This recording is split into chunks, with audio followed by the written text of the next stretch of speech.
Listen, man, like it or hate it, Euphoria has become one of the most popular, polarizing, and controversial teen dramas of the past decade. From onset drama leading to Barbie Ferreira's exit of the show, an otherwise underwhelming season 2, and the tragic demise of both Angus Cloud and producer Kevin Turan, there are rumblings that the need for a 2025 third Euphoria season is starting to dwindle. And to that, I can't say I agree. The second season of Euphoria, while flawed, still ends with massive uncertainty on where a majority of the main characters stand. Now, if recent history repeats itself, then everything will be thrown out of the window and the more style over substance style will continue. But even if it does, within that style, there's been built such a diverse and potential-filled universe that there's a chance that Season 3 could be a really solid addition to the franchise. The only person in the way of that is Sam Levinson. Now, Sam Levinson's stock has severely plummeted since the first season of Euphoria, at least in the eyes of the public. Most of the blame of the second season being viewed as underwhelming has been placed directly on his shoulders, as reports have come out that Sam Levinson does not have a writer's room and that he takes the bulk of the script writing responsibilities on his own. Mix that with the reports that one of, if not the most beloved episode of the entire series, was actually co-written with Sam Levinson by Hunter Schafer, the actor of Jules. It should come as no surprise that after season 2, the audience of the show would have a very sour taste left in their mouth. Now, I'll give Sam Levinson credit where credit is due. And as I record this, I realize that maybe I shouldn't give him too much praise because most of the praise I'm about to give him is in large parts to all-time great performances by Zendaya Coleman, Hunter Schafer, Nika King, Storm Reed, amongst others. But I'll just come right out and say it. Episode 5 of Season 2 of Euphoria is fucking amazing. Undeniably the best episode of the entire series, and it showcases Sam Levinson at his very best. It makes episode 1 of the very same season a very fun season premiere. It makes episode 3 and 4 of season 1 all-timers, and it even makes former works of Levinson's like Assassination Nation pretty cool watches, and it all comes down to this. Sam Levinson is a master of writing train wrecks. Season 2, Episode 5 of Euphoria is a really good depiction of shit hitting the fan, and I believe that Sam Levinson is at his best when he's in that bag. From Rue's relapse being exposed to Gia and Leslie, to the scene of Rue jumping out of Leslie's car and running through full-blown Cali traffic in an attempt to escape another stint in rehab. The more I watch the first 2 seasons of Euphoria, is the more I realize that the best way to watch it is to recognize that there's a bunch of fuck shit going on. Some people may deserve it, some people may not. But when all the secrets and lies and bullshit finally clash, the end result is something you can't take your eyes away from. The difference between season 1 and season 2 is that season 1 at least had a better written road to the climax.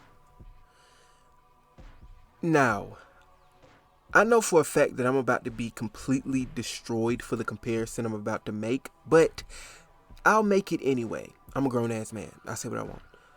I view season 2 of Euphoria the same way as I view Hype Williams' 2000s cult classic, Belly.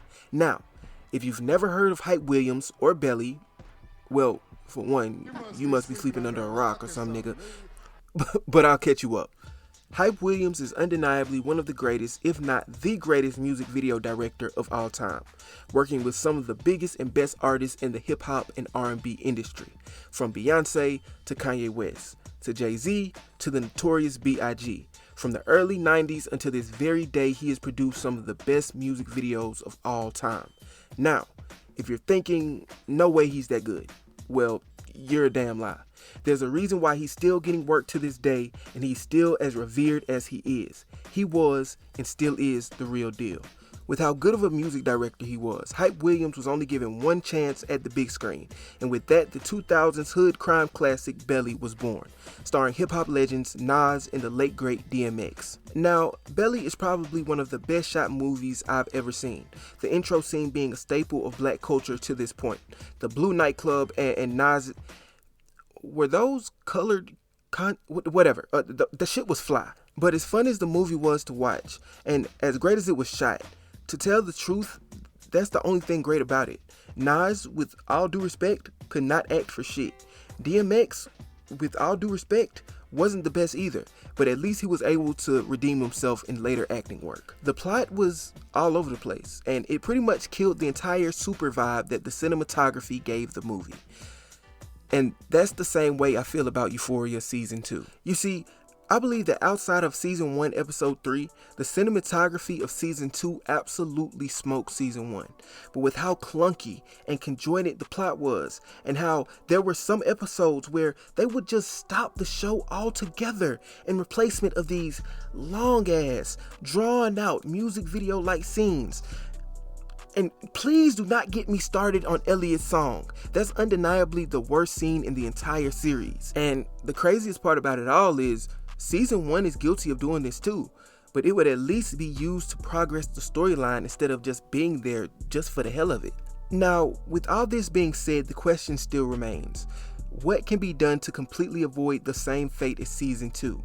It's simple really, and it all lies on Sam Levinson's shoulders. Levinson is going to have to stop having the world's biggest head, let the ego go, and let people help him write the show. The only problem that the second season faced was that Levinson was obviously unfocused on the overall plot of the show. That's why we got so many drawn out scenes that by the end of it, it felt rushed. So many loose ends, so many questions unanswered. Hopefully we'll have them all answered by Season 3. I hope you guys enjoyed this video. My name is Michael Clark. I am Milk.